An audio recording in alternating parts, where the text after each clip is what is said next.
एक है तो एक है तो एक है तो कटेंगे तो कटेंगे, एक रहेंगे तो नेक रहेंगे। माननीय सभापति जी, जिसकी जात का पता नहीं वो गन्ना की बात करता है। जाति जनगणना हम करा के दिखाएंगे। खत्म। आपको जितनी गाली देनी है आप दीजिए, हम खुशी से लेंगे। आज सरकार ने जनगणना की अधिसूचना जारी करी है, मानो कोई अजूबा कर दिया हो। ये कोई अजूबा काम नहीं है, ये काम तो असल में बहुत देरी से किया जा रहा है, हर 10 वर्ष पर होना चाहिए।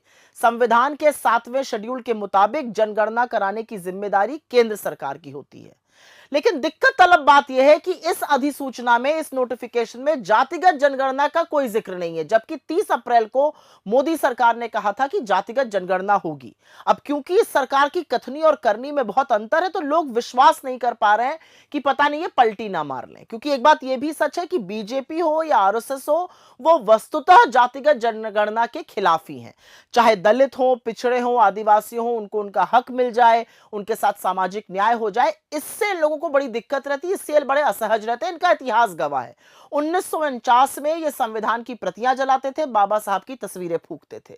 इनके बड़े बड़े नेता, चाहे सावरकर हो, गोलवलकर हो, श्यामा प्रसाद मुखर्जी हो, संविधान और बाबा साहब को लगातार भला बुरा कहते थे, लगातार अपशब्द कहते थे। आरएसएस ने तो प्रस्ताव पारित करके जातिगत जनगणना का विरोध किया था, और इतिहास साक्षी की 100 साल के इनके इतिहास में आज तक आरएसएस का एक भी अध्यक्ष, एक भी प्रमुख दलित या पिछड़े वर्ग का नहीं हुआ है। संघ के मोहन भागवत से लेकर रज्जू भैया और मनमोहन वैद तक सब खुलकर आरक्षण के खिलाफ बोलते थे।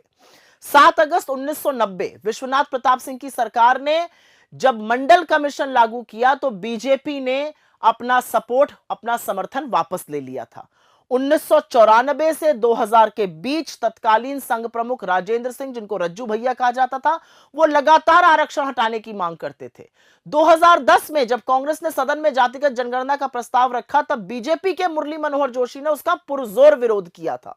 सितंबर 2015 में आरएसएस के मुखपत्र, चाहे वो पांचजन्य हो या ऑर्गेनाइजर हो, उसमें खुद संघ प्रमुख मोहन भागवत ने आरक्षण की समीक्षा करने की मांग की थी और उसके साथ आरक्षण का विरोध किया था। और असलियत यह है कि 2017 में आरएसएस के जो उस समय प्रचार प्रमुख थे मनमोहन वैद्य जी, उन्होंने भी आरक्षण को जारी रखने का विरोध किया था। अब आते हैं 2021 जुलाई में। इनकी सांसद रक्षा खांडसे ने सवाल पूछा जातिगत जनगणना पर। केंद्रीय गृह राज्य मंत्री नित्यानंद जी ने कहा सरकार जातिगत जनगणना कराने का कोई इरादा नहीं है, इसके खिलाफ है। सितंबर 2021 में इसी मोदी सरकार ने सुप्रीम कोर्ट में एफिडेविट देकर कहा था कि वह जातिगत जनगणना नहीं कराएगी, वो नीतिगत रूप से इसके खिलाफ है। और अप्रैल 2024 में चुनाव प्रचार के दौरान नरेंद्र मोदी ने तो यह तक कह डाला था कि जातिगत जनगणना की मांग करने वाले असल में अर्बन नक्सल हैं। वो पहले ही जाति को नकार चुके थे और कहते थे सिर्फ 4 ही जातियां होती हैं। पूरे चुनाव में उनके तमाम बड़े नेताओं ने संविधान बदलने का दंभ भरा, यहां तक कि खुद योगी आदित्यनाथ जी ने सार्वजनिक मंच से आरक्षण का विरोध किया था।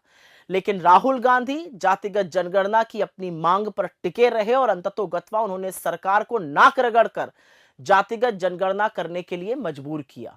पर आज की अधिसूचना में क्योंकि जातिगत जनगणना नहीं है, इससे संशय पैदा होता है। लेकिन एक बात साफ है और एक बात समझनी जरूरी है, और यह याद रखिएगा, अब कोई खेल नहीं चलेगा, अब आपको पलटी भी नहीं मारने दी जाएगी। असलियत यह है, आप कितनी भी कोशिश कर लीजिए, राहुल गांधी आपसे जातिगत जनगणना करा के ही मानेंगे।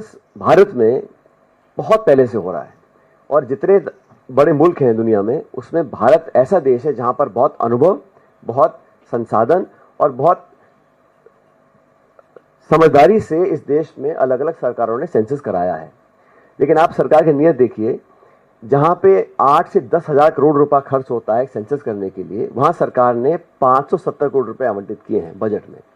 जिस काम को करने के लिए आप धनराशि आवंटित नहीं कर रहे हो, जिस काम को करने के लिए आपने मौखिक रूप से हाँ बोल दिया है, लेकिन उसकी शुरुआत आप 27 में करना चाह रहे हैं, और जहां पर आप कास्ट सेंसस के बारे में पब्लिक में बोल रहे हैं कि हम बात को मान लिए हैं, लेकिन जो औपचारिक ऑफिशियल नोटिफिकेशन है, जो सरकार की कार्रवाई है, उसमें से वो सारा लगभग गायब है।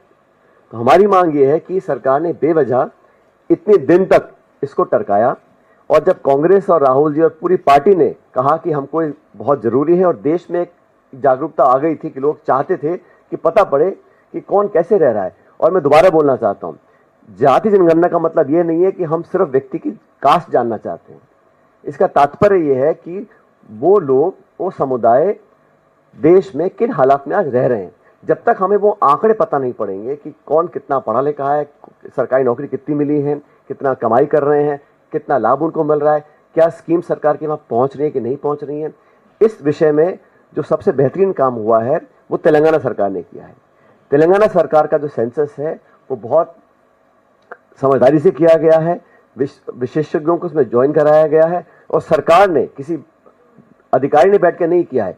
उन्होंने एनजीओ से प्राइवेट पार्टिसिपेशन कराया है, टेक्निकल लोगों को जोड़ा और एक बहुत विस्तृत जानकारी प्राप्त करने के लिए सेंसस किया है। सेंसस करने का मतलब यह है कि हमें पता पड़े कि हम आने वाले समय में किस प्रकार का अपना प्रोजेक्ट बनाएंगे, बजट देंगे, स्कीम्स और पॉलिसीज बनाएंगे। तो कांग्रेस पार्टी का बड़ा स्पष्ट मत है कि सिर्फ किसी व्यक्ति की जाति जान लेना एक कॉलम में, वो हमारा उद्देश्य नहीं है।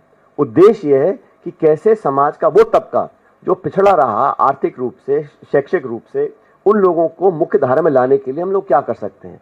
जब तक आंकड़े नहीं आएंगे, और आंकड़ा पहला पड़ाव है, रियल टेंजिबल वेरीफाइड डेटा हमारे पास आएगा, उसके बाद हम लोग उसमें सुधार कर सकते हैं। लेकिन सरकार की मुझे लगता है कि मंशा ऐसा करने की है नहीं। वो कह रहे हैं क्योंकि सदन के अंदर पहले मना कर चुके थे, और पॉलिटिकली तो जैसा मैंने कहा, जब राहुल जी और कांग्रेस पार्टी ने इस मांग को रखा तो उनको अर्बन नक्सली करार किया गया। तो अचानक इनका मन बदला, क्योंकि देश में अब वो अवेयरनेस आ गई थी कि देश के लोग चाहते थे कि हम जाने। और ये जो लोग बोलते थे ये देश को तोड़ने का काम है, इससे जातिवाद बढ़ जाएगा, ये सरासर गलत है। मैं फिर दोहराना चाहता हूँ, तेलंगाना सरकार ने जो सेंसस किया है उसका जो ऑब्जेक्टिव है वो सिर्फ किसी की जाति पूछना नहीं है, वो किन हालात में रह रहे हैं, उनके बच्चे क्या पढ़ रहे हैं, क्या वो खाते हैं, कैसे वो रहते हैं, और क्या उनको आगे मदद करने के लिए हम कर सकते हैं।